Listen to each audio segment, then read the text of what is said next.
Promised you two keynote speakers today, and we are ready with our second speaker.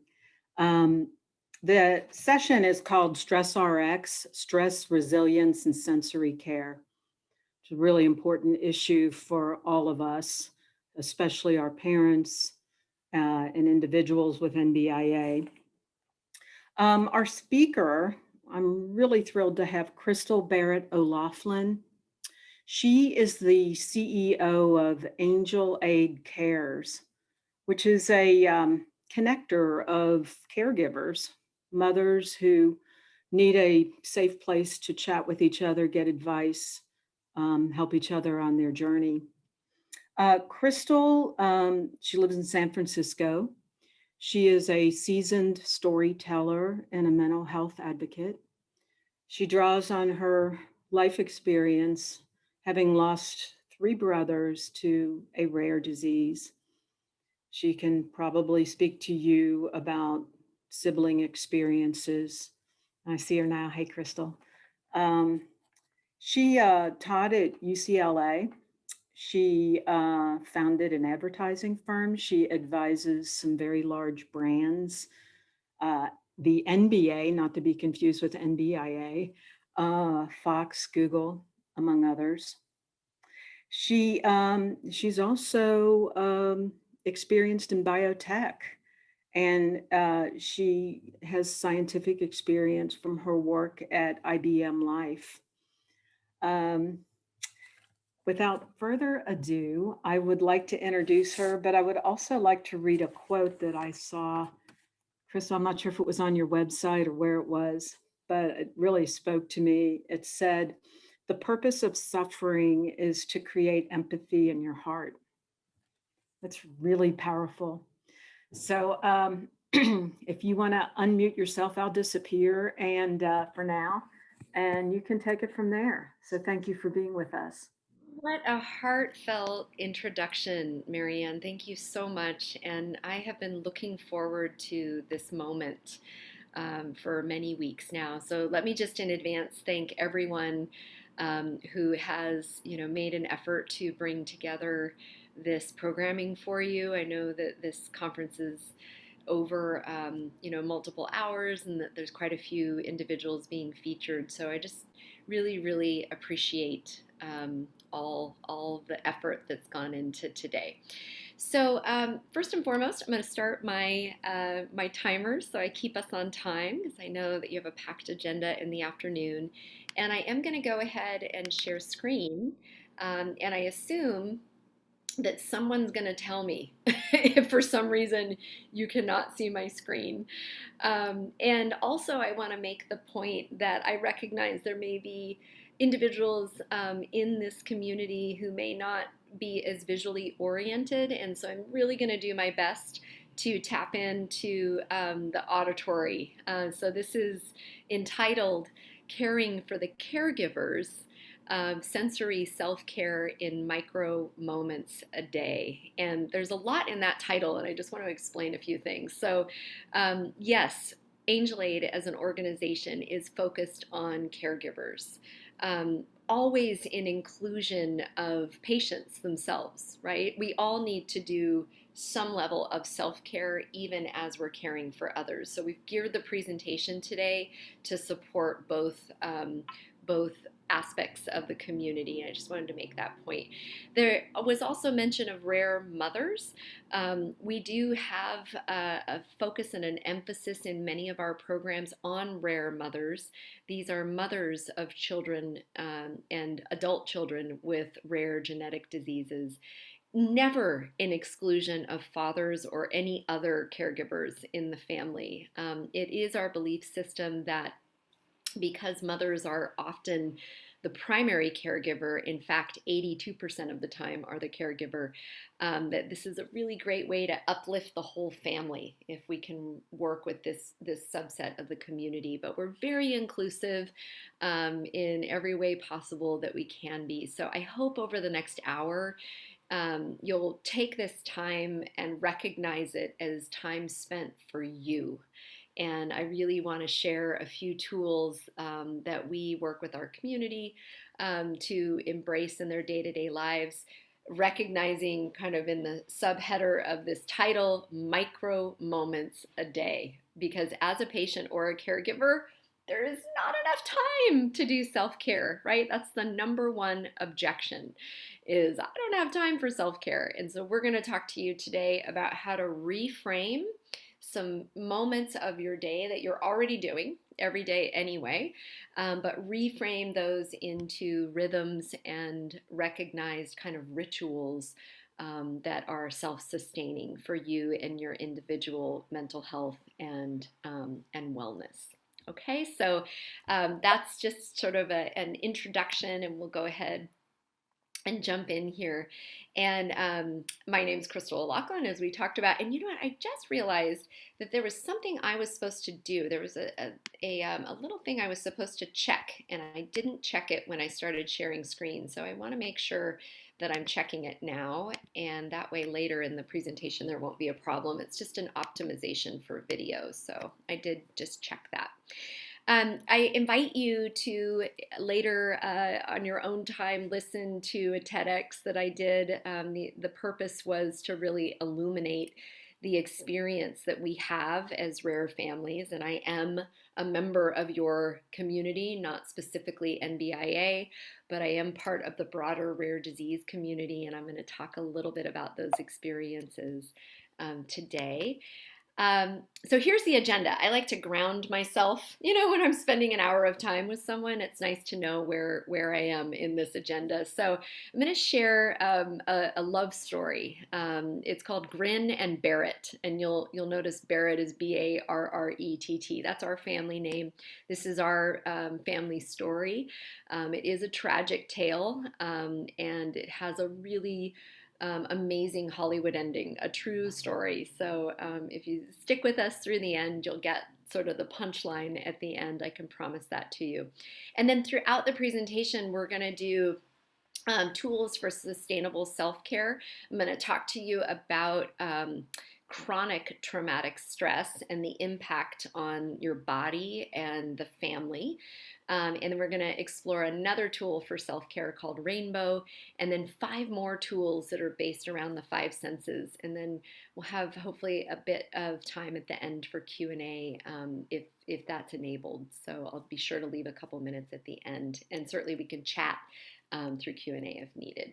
Okay, so really, you know, gosh, we just had Mother's Day and Father's Day is coming up, so I'll indulge my moment here and highlight my parents. They really are the strongest people that I know. Richard and Phyllis Barrett met and married very early in life. They met in high school. He was captain of the football team. She was head drill team leader. They had this really beautiful future ahead of them, and married right out of high school at 19. And by 1974, just 10 years later, they had a basketball team of kids, 5 children. So there's a photo of my mother, Phyllis, as a young mother, and her 5 children, my 4 older brothers, David, Jared, and Randy. She could tell we're not developing in the same way that my oldest brother, Richard, who's very gifted and both physically and mentally gifted.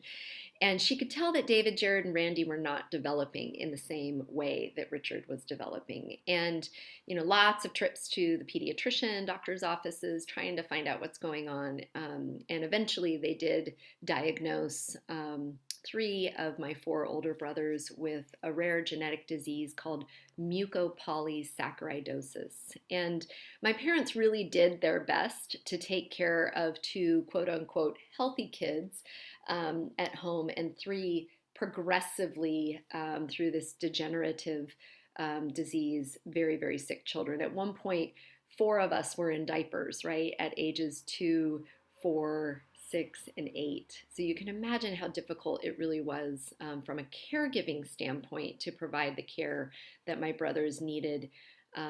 They gained the ability to walk and talk, and they lost the ability to walk and talk. Now, I can tell you that children have this amazing ability to communicate in all sorts of different ways. So even though I couldn't speak with my brothers, my mother would put us in the backyard and we were sort of like a pack of puppies. I could always tell if my brothers were happy or sad through grunts and hair pulling and hugs and love. And even though my brothers did pass away at 12, 18, and 19 years old, I have a very, very close relationship with them. I've been known to chat with them when I'm in the hot tub looking up at the night sky. The constellation Orion is the warrior constellation, and there's three stars are the sword of the warrior Orion, and I really do view those as my brothers David, Jared, and Randy looking over me and the work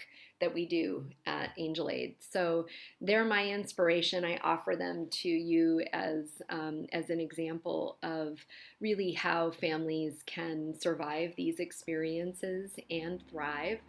As I mentioned to you, my parents did divorce. The stress of caregiving really impacted their relationship, and unfortunately broke their marriage apart after the first 11 years of their marriage. But stand by, I have an update for you later in the presentation, as I mentioned. So this question of why me? Wow, I mean, so many of us, I think it's just sort of human nature to visit this question. Why me? Why do these difficult things happen? And certainly we have our fair share of difficulty in the Barrett family, but so many other families. And I meet amazing humans through the work that we do with Angel Aid and in the rare disease community. And have revisited this question: why me? Why does this happen? Why does this happen to our family? Or why me specifically? What is my role in this world? And Marianne she pulled this quote, so I'm glad it resonated with you, Marianne. But I like to really look at the role of suffering, because I do think there is a purpose in our painful experiences. And a variation of the quote that Marianne gave is: suffering sows the seeds of empathy. And really, isn't that sort of the message, right? That how can we, in the yin and yang of life, in the positive and negative experiences, how can we actually relate to another human being that's going through a difficult time unless we've been through something difficult, right? And so, the pandemic is this amazing opportunity, if you think about out of the tragic collective trauma that we've experienced as a human race, there's a sensitivity, there's a humbling that's happened across the planet. And I really think that the general public is ready to hear our stories in rare disease. We've been living this trifecta that the planet has now been living, right? We've been living with medical uncertainty. We've been living with isolation. We've been living with disruptions in work life and school life and home life.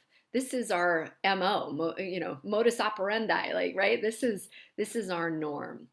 And so in having our neighbors and our friends and our family and our workmates also living in this way, I think there's a real opportunity for us to connect in a way that maybe we shied away from in the past. So I just ask you to think about that notion. No action for you at this moment, but just internalize that. Take that into your heart. And if you have sort of closed up or shied away from sharing your experiences, think about maybe just, peeking the blinds a bit, opening things up just a little bit, and starting to test the waters and see if you see a different reaction. May is Mental Health Awareness Month. And one of the key facets of mental health is talking about your experience, right? Not keeping it inside your body and inside your mind. So certainly, you can talk about the experience in this safe environment. And what we try to do at Angel Aid is create safe space for our community to talk about their experiences. We always focus the conversation back on them, though, right? Because we have a tendency to focus on others outside of ourselves, right? So in the angel aid world, we're always focusing the attention back on the individual. And one of the things that I've learned over the years is that the only thing a human being can lose in life is a dream. And really think about that for a minute, right? You don't lose the past, that's already happened. You only lose the future. It's the dream, it's the fantasy, it's the illusion, it's the projection of what you thought life was going to be like, what you thought parenting was going to be like, what you thought your health was going to be like, what you thought your experience on the planet was going to be like, right? And that so often is what we're mourning. That's where the grief comes in, even as we're still alive and living, right? Is this letting go of what we thought um, our experience, our collective experience, and our individual experience was going to be like. And I've really spent a lot of time. There's a link here, and I know these slides will be shared. But there's more thinking around this, but that notion of living in the present, and there's like a million, books about it. Just be in the moment, live in the present. But the philosophical elemental piece of that is if you're living in the moment, you're not lamenting the past, and you're not worrying about the future, and you can find, hopefully, some joyful element to focus on. It could be as easy as, gosh, I grew these beautiful roses. I'm so thankful at this moment for how they smell, right? So it's a skill. Finding gratitude in a micro moment is a skill, it's a muscle, it's a rhythm, it's a ritual that you can cultivate. And that's really what we are trying to do at Angel Aid. These are photos of myself, my daughter Chloe, and my mother Phyllis. And as a baby, Chloe is just a joyful child, and as a 14-year-old, she is a joyful young woman.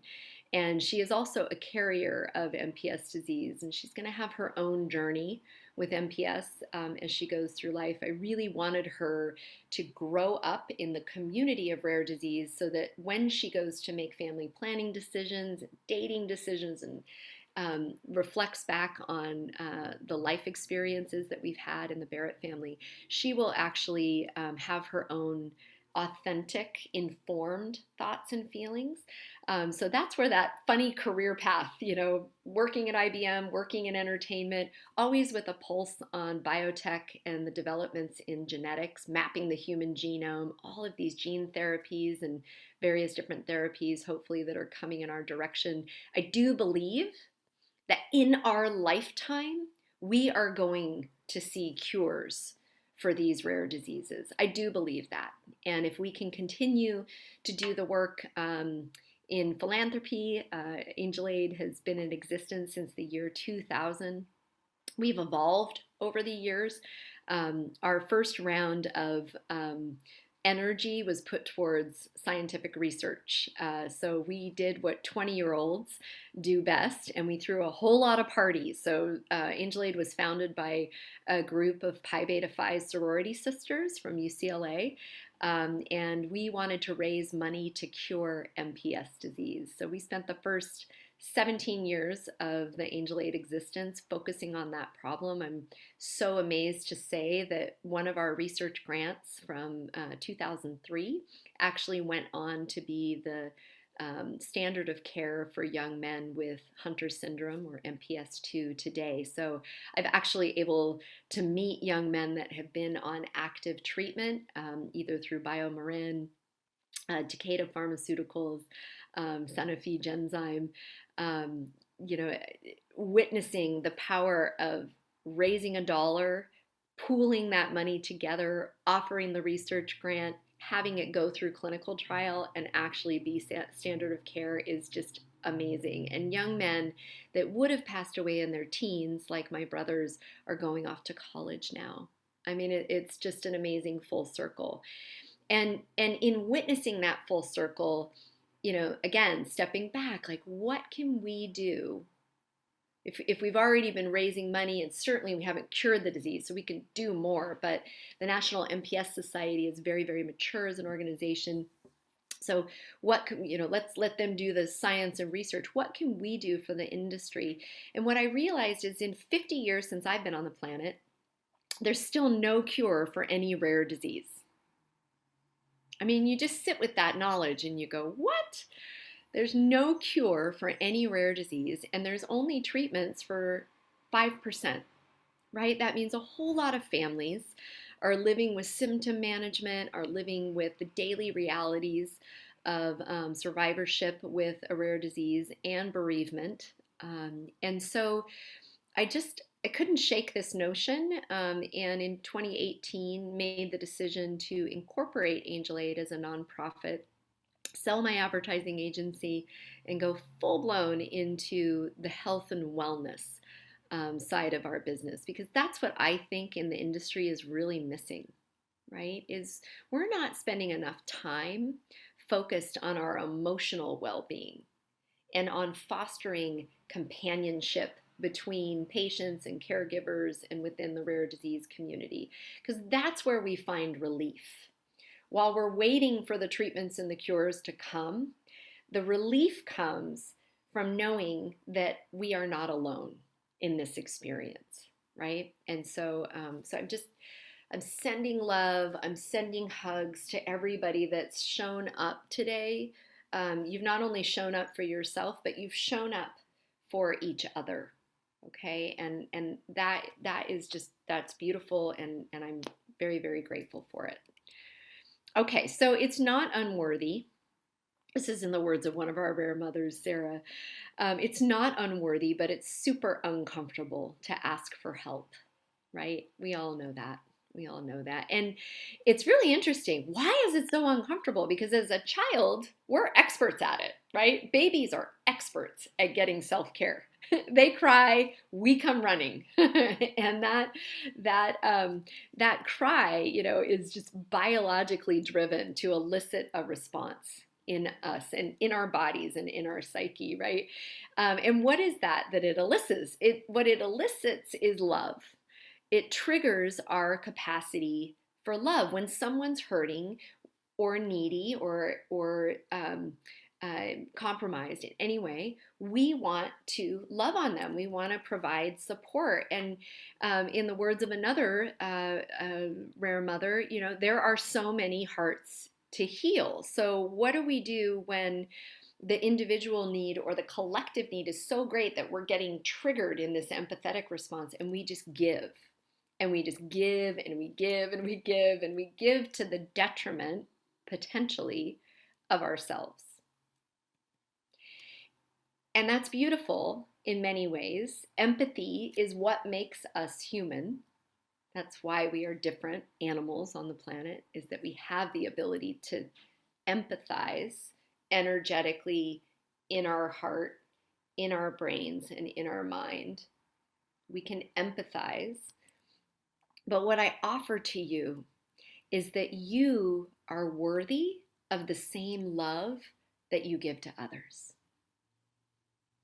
What a notion, right? I mean, we hear it in all these sort of pop culture ways, right? When you're on the plane, not that many of us have been flying recently, but when you're on the plane, and they say, put your own oxygen mask on before taking care of others, right? So we know this intellectually, but boy, it's hard to put into practice. And what I'm letting you know is that you are worthy of the same love and energy that you're giving to everybody else in your life. Okay? And there's so many different ways for you to do that. And we're going to practice the first one right now. So I'm going to ask everybody to please put their feet flat on the floor. If you're standing or you're sitting, that's fine. But just sort of uncross your legs, or you can cross your legs in a yoga pose, but just kind of get yourself in a grounded position. Take anything out of your hands and set them down. Okay. And if you'd like to, you can close your eyes. And we're going to take 3 deep breaths together. And a deep breath in.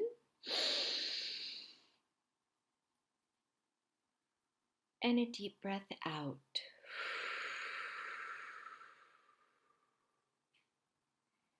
And a deep breath in. And a deep breath out.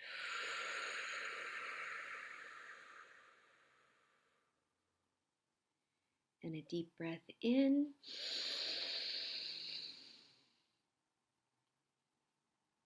And a deep breath out.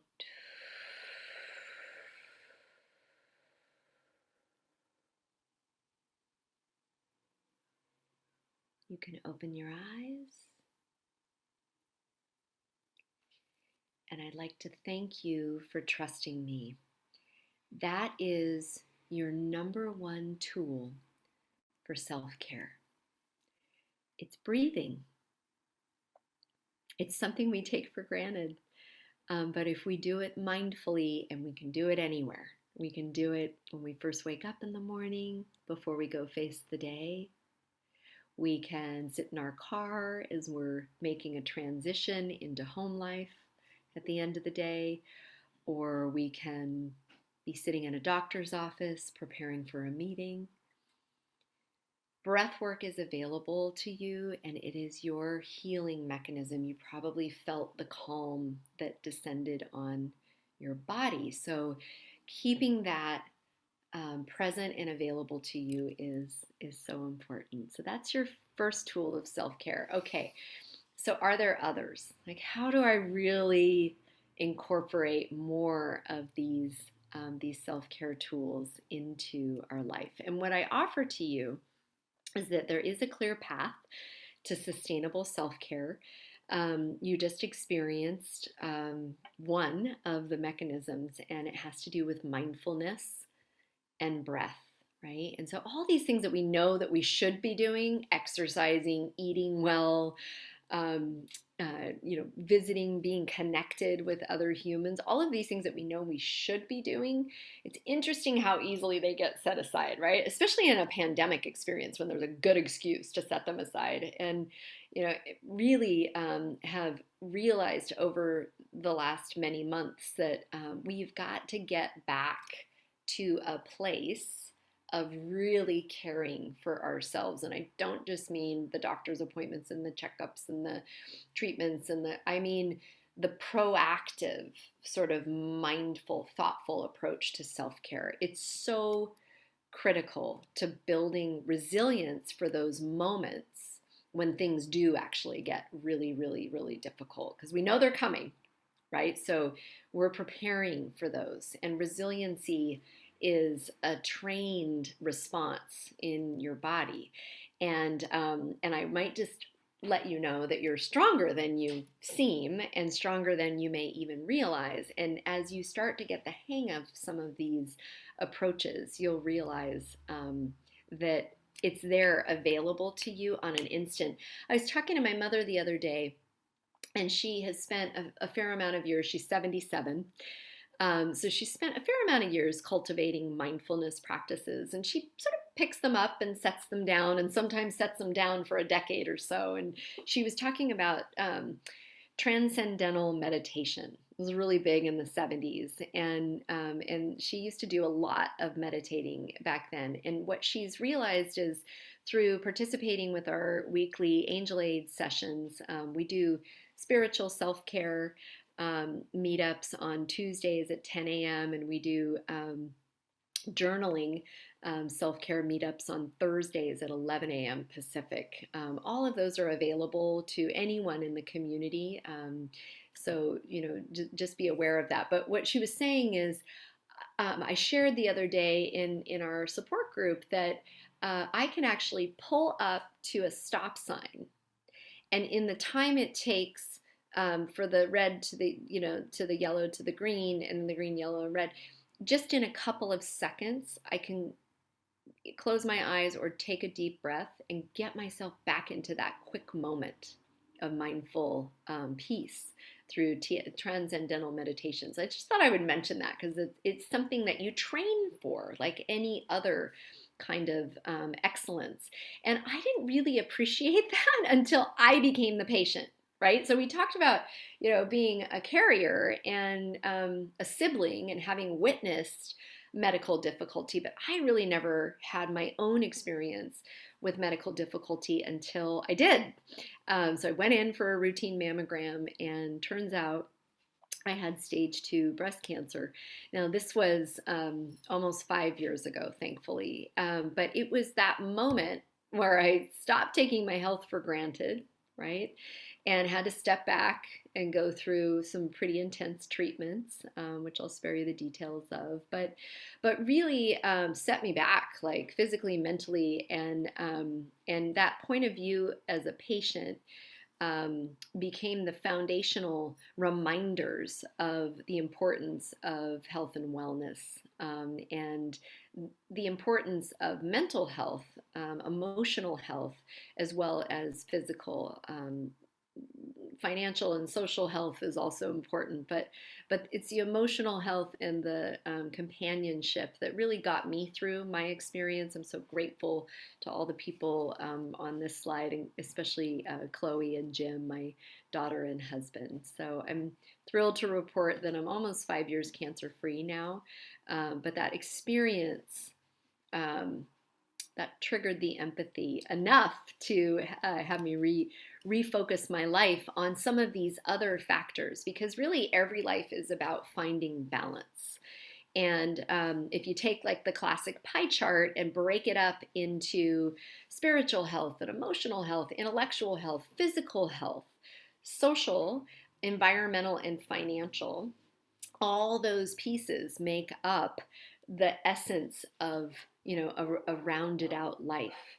And if something is over indulged in or ignored, then we tend to get off balance, right? And so taking stock of those key areas is a really awesome tool. That's why I'm sharing it with you. You can just sort of jot this down or take a screenshot or something like that, and do the pie chart. Take 100% and figure out, where do you want your life to be focused, or your energy to be focused, and where actually is it, right? It's a really cool exercise to see where you want to be and then do an honest assessment of really where it is, right? Because what I would offer to you is the rare disease community. We don't suffer from PTSD, right? So especially, again, it's May, Mental Health Awareness Month, and post-traumatic stress disorder is pretty known, diagnosable experience for, and pretty known in common, pop culture and in our society. But that doesn't really represent us, does it? We're in a chronic state of stress. There is no sort of, it was done and now I've moved on from it, right? Even as a caregiver, I make this point about caregiver journeys. Caregiver journeys are tied to the caregiver. Even if a patient, child, or adult has been lost, like in the Barrett family, the caregiver experience perpetuates, right? The memories, the moments, the grief.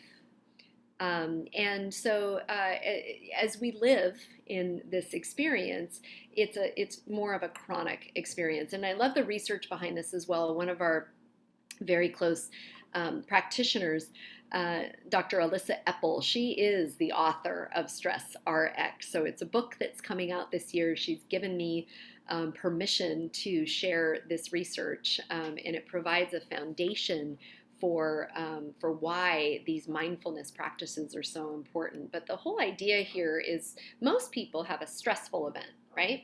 And the event happens, our stress goes up, and then you recover and you go on with your life. But in caregiving, or even a medicalized life, if you want to think of it that way, your stress level kicks up, and then you now vibrate at that level, right, consistently for a period of time. So, and why do you vibrate at that level? Well, it's the anticipation and the rumination, right? The anticipation of the other shoe dropping again, and it does, right? And the reflection, the rumination on what has happened. And you get a couple of instances in a row of that, and then it just stays in a cycle, right? And what that does is wears down your telomeres. So Alyssa was the co-author of a book called The Telomere Effect, and it's been published in 35 countries, all these different languages. And what the research shows is that chronic stress wears out the receptors at the end of your cells, right? This is on a cellular level. And telomeres are the measure of longevity in your life. So literally, this is the life or death moment that we will all face at some point. When your telomeres go dark, that is the end of your life. But they don't switch on and off unless there's a moment that switches them on or off. They tend to just kind of shine dimmer and dimmer and dimmer. And you can actually brighten them back up again with mindfulness practices. So the research shows that all of these things that we've been talking about, here's the good news, right? We can be in control of some things in our destiny. So even if we can't be in control of our genetics, we can't be in control of our symptoms, we can't be in control of so many of the things that we can't be in control, we can be in control of our point of view on what's happening to us and our mindfulness, micro moments a day practices that we can incorporate. So we talked about the first one, which was breath. Okay, and we're going to do another one here in a minute. I just want to make this point. This is really important. This is not Angel Aid research, it's Psychology Today research, but it talks about the 4 definitions of support. And because so often we talk past each other, whether we're foundations saying that we're providing this support, or within our family, like I'm providing that support, or pharmaceutical companies, we're providing that support, especially for caregivers. We say, oh, we're providing caregiver support. But really what's being provided is informational support and tangible support. What is the disease? What doctors should you see? Are there clinical trials? Are there symptom management? How do you get insurance coverage? How do you get, it's like that list of triage things that need to happen. And what's under the water is the lack of emotional support and companionship. So that's where Angel Aid lives. That's why we're talking today. I believe that's why I've been invited.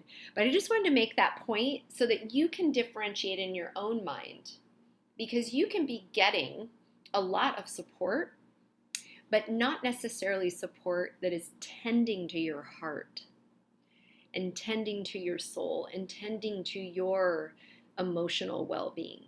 And I just want to make that, for some people that are super left brain and want to kind of intellectualize this discussion, I wanted to share that for you. And hopefully, if you're not able to see the slides, I've kind of spelled it out. We've got a picture of an iceberg, and above the water is informational and tangible support, and below the waterline is emotional and companionship support. Okay, we've done our own research. We did partner with Indiana University School of Social Work. And we surveyed rare families across America, and we've expanded into international as well. But the one question we always ask, on a scale of 1 to 10, how supported do you feel? Right? And you can ask yourself this every day, like, how supportive am I feeling today? Because it shifts, doesn't it? But the thing is, if a caregiver, if a family member, if an individual responds in the 1 to 5 range, that means they're in crisis. They're on the I'm not feeling supported and resourced side of the equation. And we need to do some sort of intervention. Either you need to do intervention yourself and reach out and get that psychological support, or reach out to Angel Aid, or reach out to another organization, or reach out to a pastor or a minister or a neighbor or a family member and just say, I'm not doing okay. I'm really trying, but I'm not doing okay. I need some support, right? if an individual responds in the 6 to 10 range, then that person's feeling supported, resourced in some way, whether they've resourced themselves or someone has come in and helped them. And so Angel Aid then tends to provide more wellness experiences. It's hard to show up for a journaling workshop when you're feeling, really, really compromised. So I'm just flashing this on the screen. I want you to know that if you are at the one end of the spectrum, there is support for you, and here are some resources. You can text SIGNS, SIGNS, to 741-741 for a crisis text line. There's actually also the 800 number, 1-800-273-8255. For anyone that is having any sort of suicidal thoughts, and not things that we want to think about, not things we necessarily even want to talk about, but we need to let go of the stigma about this, because especially with the pandemic, we've really gone to extremes on our emotional states and our emotional well-beings. Okay, so some other insights that we found out of this research. Outside a treatment or a cure, individuals said, I want some really basic things. Let me tell you what they are.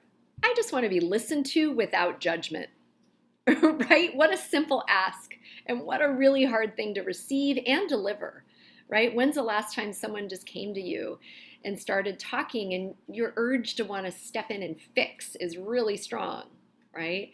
But really what we're trying to do is just say, okay, you know what? Just sit with me. You don't need to fix it. Just listen. Be in the hole with me for a moment. That's enough. Hold my hand, right? So connection, a listening ear without judgment. The other thing that caregivers and rare families have asked for is storytelling. I want to hear stories that are similar to mine.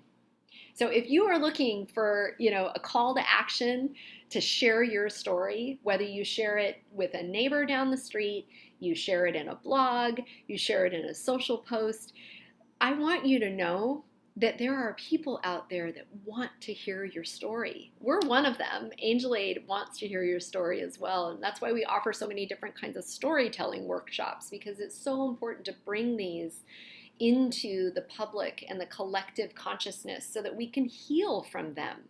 It's cathartic to know that you're not alone, that other people are going through a similar experience. And let me tell you a secret, and this is really cool.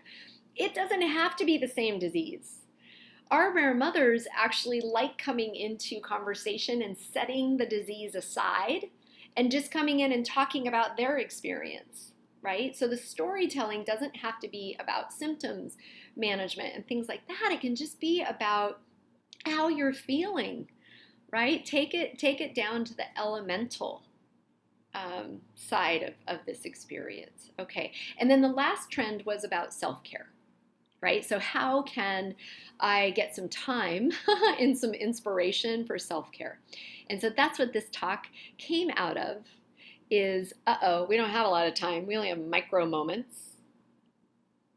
So let's find those micro moments, and let's give permission to the rare community to take time for yourself. So I am here to remind you, it's important. You are worthy of the same love that you offer to others, and we ask that you offer it to yourself as well. So all of the services that we provide at Angel Aid are centered around those three themes of connection, of storytelling, and of self-care. We do have a focus on rare mothers, although we are proud to say that we have a retreat coming up in the fall that's going to be inclusive of rare fathers as well. We have run programs for rare young adults. We're about to run a program for rare carriers. So we are supporting various members of the family, and it is our belief that we can uplift the whole family by caring for the primary caregivers. So I'm just going to take a few minutes and play our Voice of the Mother film. It's just a few minutes.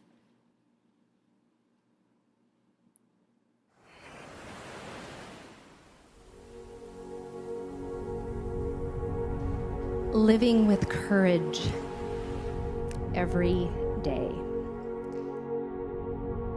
Rare diseases affect more people on the planet than AIDS and cancer combined.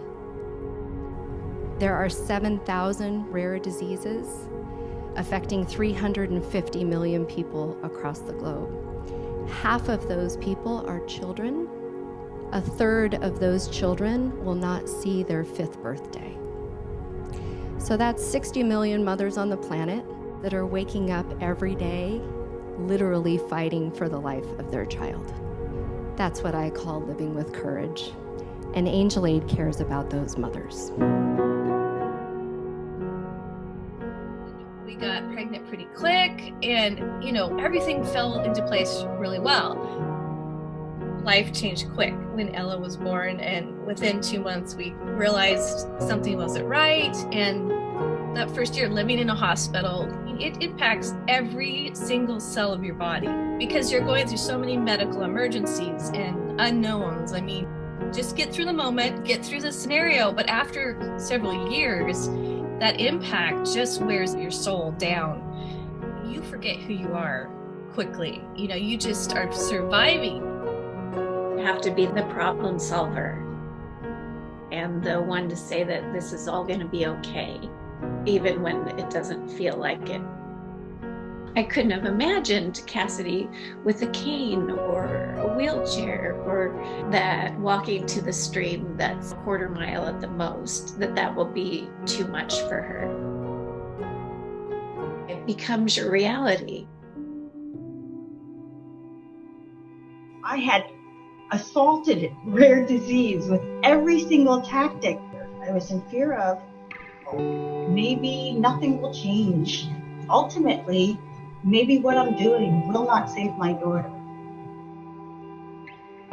I had to really come to the conclusion that all of those maybes are very true. I just needed to find that space. I know that I'm doing the best that I can, and I don't want to take for granted my life. That's what I hear from rare moms is, wait, there's a resource for me? So much of the lens is focused on the patient. In the context of that is this woman that came into motherhood with a whole lot of dreams, and it's really different than she thought it was going to be. It's hard to even have family members understand how scary it is. I'm so thankful to you and to have someone to call that gets all of it. You were literally an angel that came into my life. It's just opened up a world that is changing rare disease. Our children are unique. Our collective experiences aren't. Burden shared is always lightened, and there is no limit to compassion and the ability to give.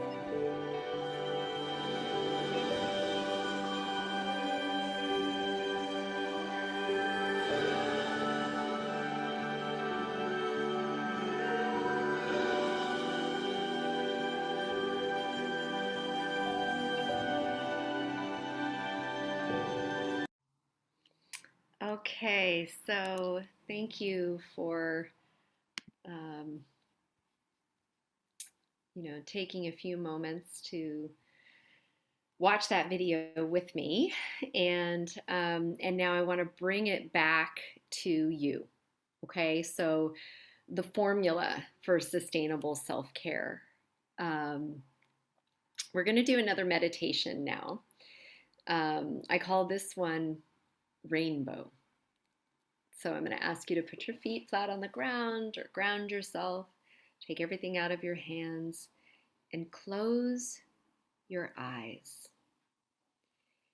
And what you're going to picture is you walking down a path. And as you take each step, you may feel the gravel crunching under your feet, or the sand filtering through your toes, or the hard asphalt and concrete, or the soft grass. And as you're walking down the path, you look up and you see a beautiful rainbow. All the amazing colors, red and orange, yellow, green, blue, indigo, and violet. And the rainbow's coming towards you.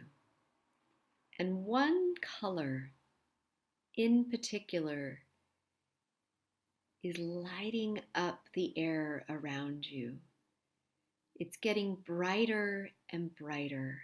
It's bathing you in its light.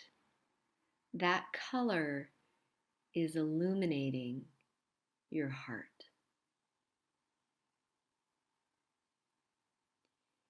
And I ask you to open your eyes. If you'd like to share the color in the chat, you can.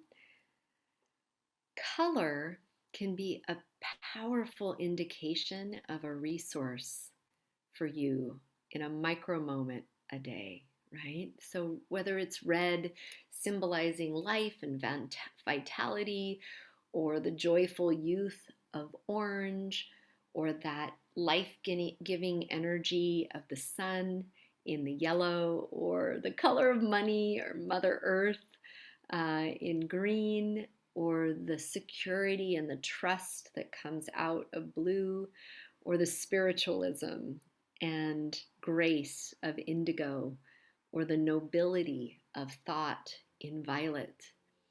It's sort of like the first time you notice a car, right? You're going to see that color everywhere.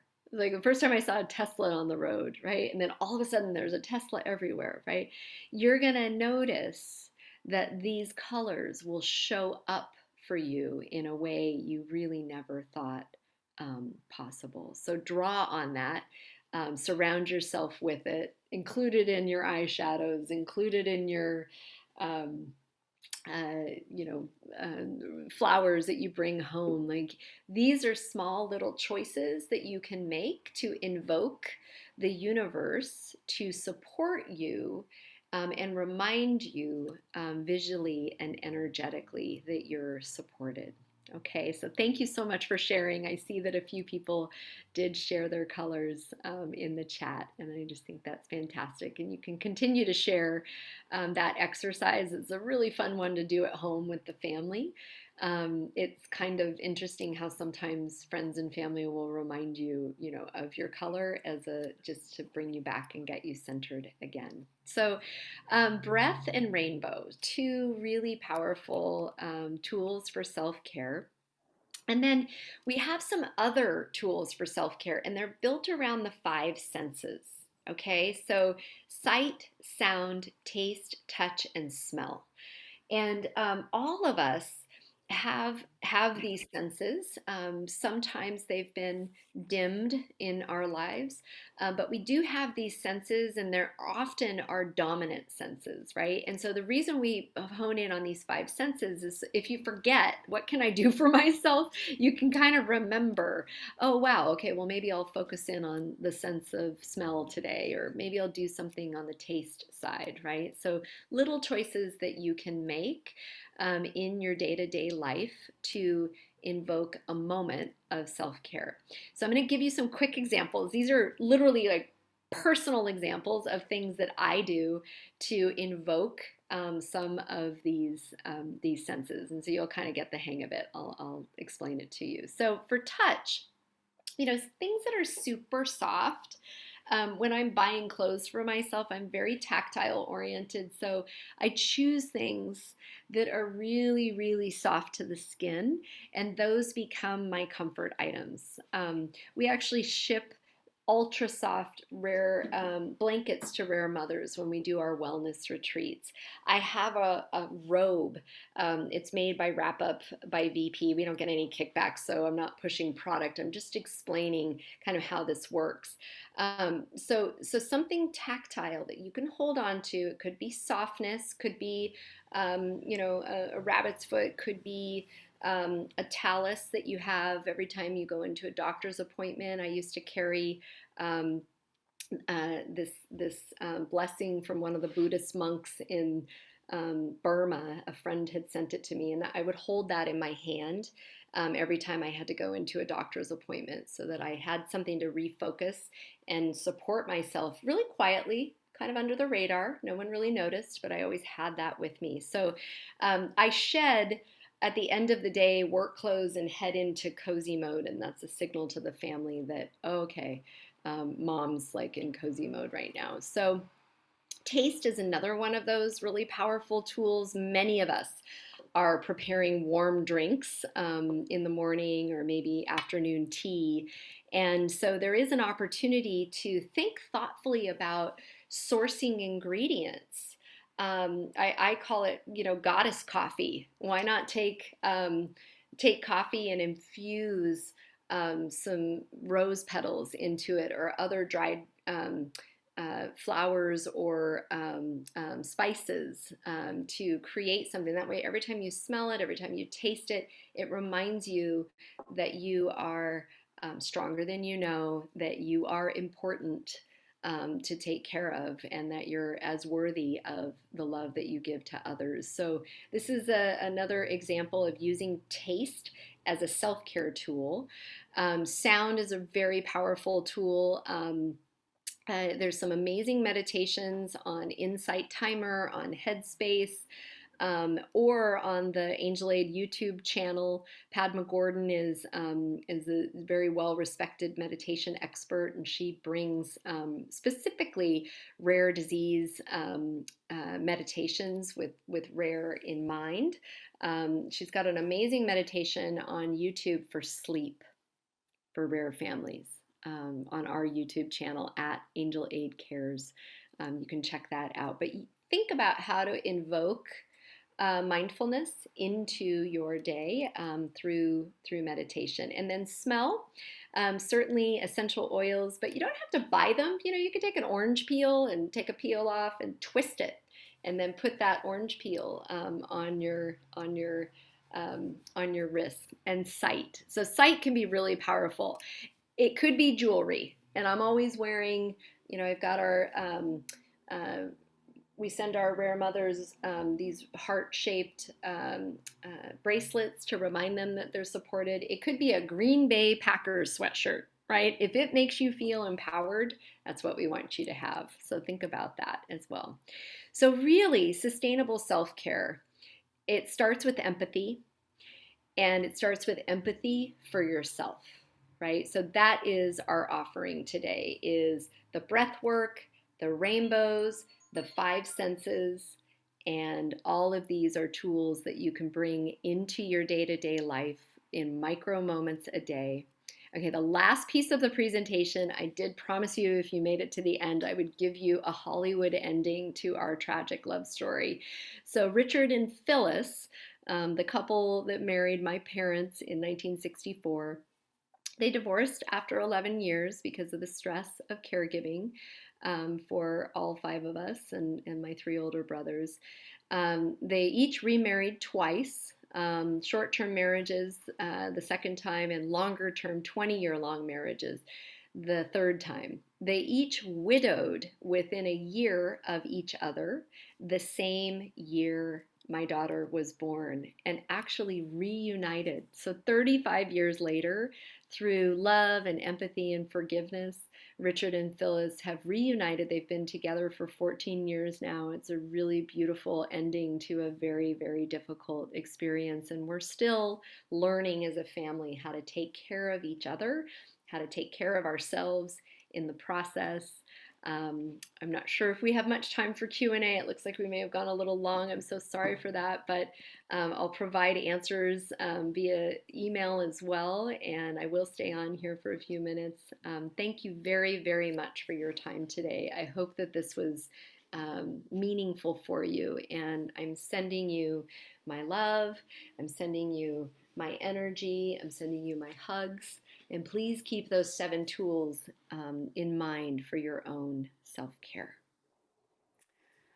Thank you so much for your beautiful presentation. I learned a lot.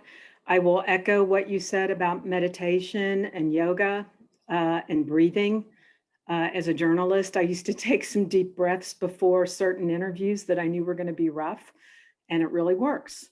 We also have yoga and meditation sessions. And I did want to ask one question. We need to wrap up in about 2 minutes, but I think you could probably shed some light on this question. And what it is that one of our participants wrote that there's so much truth in everything that you said, and there are people out there in our support group who really want to help, but they don't really know how to meet our needs. And so the question is do you have any insights on how to share with others how they can help us, and I'm talking about others in our circle of support, how they can help us meet the needs that we have through them? Yeah, absolutely. Okay, so I'm going to make an assumption about needs, right? And it goes back to that iceberg slide where we talk about informational support and tangible support. So my answer is not going to be about how to support symptom management or the specifics of NBIA as a disease itself. My answer is going to be focused around the emotional support needs, right, and the companionship. So bringing people together is the companionship. On the emotional support needs, we have a partnership with an organization called Give an Hour, and they have the 5 signs of emotional suffering. And I think if we collectively prompt conversation around those 5 signs, we can really we can kind of change the dialogue and provide a lot of relief. So an example would be, and I don't have them all memorized, but an example would be, have you noticed a change in your personality? Have you noticed that you're quick to anger or quick to sadness or quick, so extremes of person? Have you noticed a change in your personality or in someone else's personality, right? Have you noticed that they have withdrawn from activities that they used to participate in, yourself included? Did you used to find a ton of joy in a running club or, a bridge club or a book club? And now you're finding yourself shying away. I don't want to be around people, right? I'm self-isolating, right? Or you notice it in a family. So those are 2 of the 5 signs that are indicators of emotional health. I think you're going to be seeing more and more. We've been publishing a ton on our social media channels at Angel Aid Cares. If you go to any Instagram, Facebook, Twitter, or LinkedIn, you'll see our articles about the 5 signs. May is Mental Health Awareness Month. But I think if we talk just sort of consciously about some of those, they can be really helpful tools for any group facilitated conversation, right? Without needing specific training to run the group. That would be my answer. I hope it's helpful. Thank you. I will just say that my husband knows when I've been meditating and when I haven't. So yeah, it's really obvious, right? I know. Yep. Exactly. Crystal, thank you. Really amazing talk and loved it. Loved what you said. You've been very helpful, very insightful. Thank you for spending your time with us today. We really are grateful. Thank you. I wish you all so much love. Wish you all the same.